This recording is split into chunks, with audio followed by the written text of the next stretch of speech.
Hari Senin kemarin bisa jadi hari yang menggetarkan hati sekaligus menguji nyali Ratu Dangdut Elvy Sukaesih. Pasalnya setelah lebih dari 10 hari menghilang, pasca kedua anak dan menantunya terciduk penggerbekan narkoba di rumahnya sendiri di Bilangan, Jakarta Timur, kemarin untuk pertama kalinya Elvy Sukaesih akhirnya muncul dan mendatangi markas Polda Metro Jaya, tempat Dawiyah dan Shehan sang anak ditahan.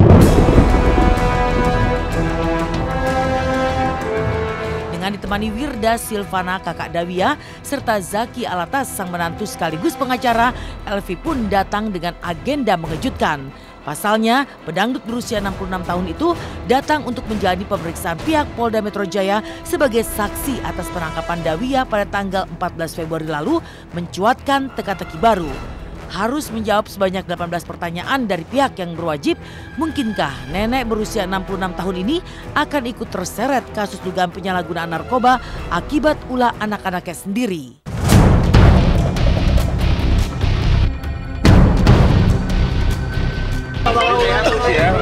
Nanti ya. Tentang dulu.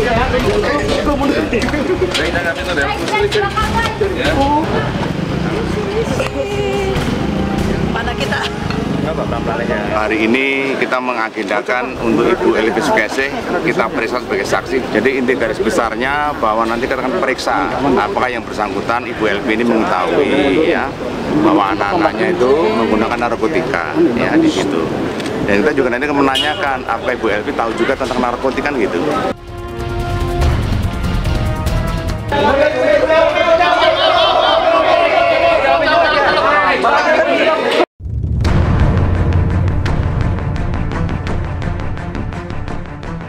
Cukup banyak, ada 18 pertanyaan. Ya diantaranya ini apa, Umi tahu apa nggak sih? Ya nggak tahu, saya bilang gitu. Jadi sekali lagi mohon maaf, barangkali kemarin belum bisa ketemu. Sekarang kebetulan memang saya harus diminta kesaksiannya. Bagaimana yang memang betul-betul saya nggak tahu sama sekali.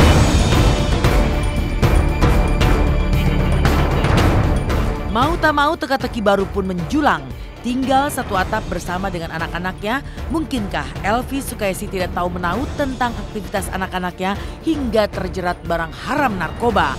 Entahlah, yang jelas Elvy berdalih jika meski berada dalam satu rumah, Elvy jarang bertemu dan berkomunikasi dengan anak-anaknya hingga sama sekali tak pernah merasakan firasat, apalagi menyaksikan secara langsung dengan mata kepala sendiri betapa Dawiyah yang menurut sidik polisi telah mengkonsumsi narkoba sejak tahun 2008 bisa terjerat barang haram bersama dengan tunangannya Shehan sang kakak kandung, lengkap dengan kakak iparnya yang tengah mengandung.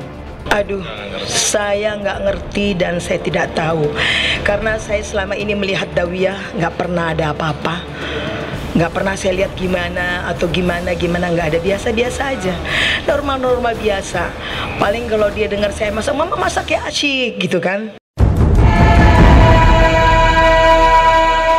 Sampai rumah jam 2:30, belum lagi cabut-cabut jarumnya segala macam. Jadi saya udah capek banget.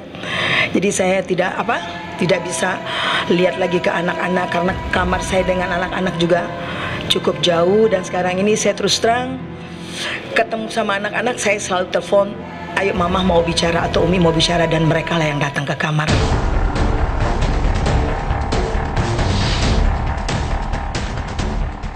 Jelas sebagai orang tua tentu saja sangat-sangat prihatin, gemeteran, udah nggak bisa ngomong apa-apa.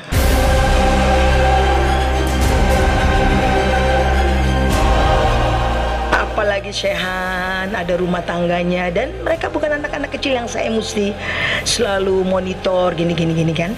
Dan saya terima ini dengan gimana ya, Bismillahirrahmanirrahim. Dan saya cuma minta doa dari semua, mudah-mudahan kasus ini bisa berjalan dengan cepat, dan mudah-mudahan ini satu hikmah buat kita keluarga, terutama untuk anak-anak. Beginilah.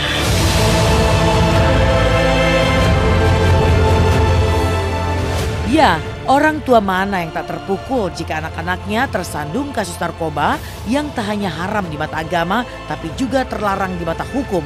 Tak ayal ketika menghadapi kenyataan bahwa Dawia sang putri bungsu tersangkut kasus narkoba, Elvi Sukaisi pun tak bisa lagi menahan air matanya, pecah oleh rasa sedih dan terpukul, menyelipkan sebuah pemandangan mengejutkan. Pasalnya meski sudah mendatangi Polda Metro Jaya, tapi toh kemarin Elvi tak juga sekaligus menjenguk Dawia dan Shehan kakaknya di tahanan narkoba Polda Metro Jaya. Ada apa dengan Elvi Sukaisi? Mungkinkah Elvi merasa malu dan kecewa berat hingga belum mau menjenguk anak-anaknya yang tengah terpuruk di tahanan? Lalu benarkah karena tersangkut kasus dugaan narkoba, Elvi pun sontak memutuskan untuk membatalkan rencana pernikahan Dawia dengan M sang tunangan, dengan asa agar sang putri bungsu bisa mendapatkan jodoh yang lebih baik. Kita kebetulan udah jam besuknya, jadi belum ketemu. Saya juga nggak bisa bayangin nih, aduh kalau ketemu gimana gitu loh. Aduh gimana ya. Rasanya pasti sedih kan? Hancur, sedih. Soal pernikahannya gimana, Umi? Ya kita sekarang nggak bisa bicara tentang pernikahan. Semua jodoh maut rezeki Allah yang atur dan kita minta yang terbaik. Bagaimana yang terbaik dari Allah. Yang penting saya cuma minta ya Rob, minta doanya mudah-mudahan ini segera cepat berakhir untuk kebaikan dan anak-anak jadi juga bisa tahu bagaimana dia harus menjaga kehormatan orang tuanya. Setelah ini Intens masih akan mengupas panasnya konflik ibu anak yang kian meletup dengan sikap Juwita pasca dicopot nama belakang Bahar oleh Anissa Bahar. Benarkah Juwita mengaku tawaran job manggung tetap banyak walaupun tanpa nama Bahar? Simak terus Intens, kami akan kembali sesaat lagi.